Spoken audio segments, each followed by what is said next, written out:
جلسہ عالم ناظمہ صدیقہ صاحبہ اور مہمان خصوصی فہمید آفشاں جی اور میرے عزیز ساتھیوں اور پیارے طالبات، میں سب کو اسلامی طریقے سے استقبال کرتی ہوں۔ السلام علیکم ورحمۃ اللہ وبرکاتہ۔ وعلیکم السلام ورحمۃ اللہ وبرکاتہ۔ آج ہم اپنے ملک ہندوستان کے 80 یوم آزادی کے موقع پر یہاں جمع ہوئے ہیں۔ 15 اگست ہمارے ملک کے لیے ایک بہت اہم دن ہے، کیونکہ 15 اگست 1947 میں ہی ہندوستان بطور حکومت سے آزادی حاصل کی ہے۔ آزادی اللہ تعالیٰ کی ایک بڑی نعمت ہے، ہمیں چاہیے کہ ہم اس نعمت کی قدر کریں اور اپنے ملک کی ترقی اور امن اور خوشحالی کے لیے اپنا کردار ادا کریں۔ اسی کے ساتھ ہم اس محفل کی آغاز قرآن پاک کی تلاوت سے شروع کریں گے، جس کے لیے میں حفظ کی طالبہ تحمید بنت شاکر کو مدعو کرتی ہوں کہ وہ آئے اور اس محفل کی شروعات کرے۔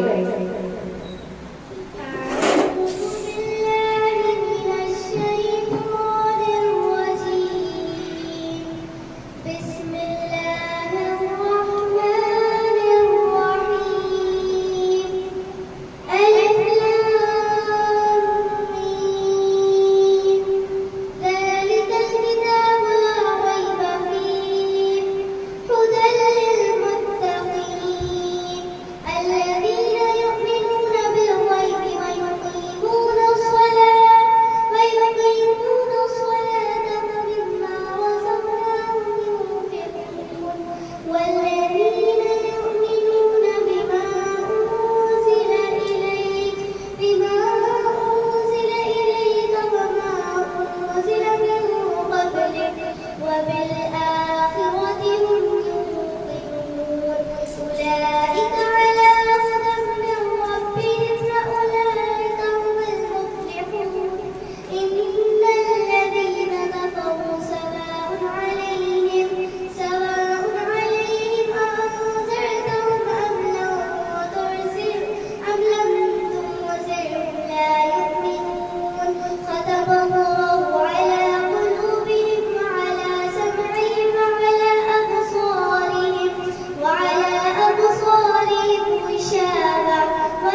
माशाअल्लाह तबारक